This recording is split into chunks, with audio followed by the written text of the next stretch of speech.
Welcome back to another technical video. Today, I'll be going through your question, answering it, and hopefully finding that solution you're looking for. Guys, let's get ready to try and work through to that resolution, and remember to just stay a little bit crazy, just like me. Now, let's continue on.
And that's it, guys.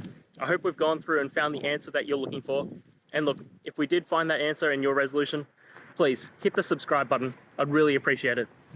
Now, until the next time you need technical videos, I hope you have a good one.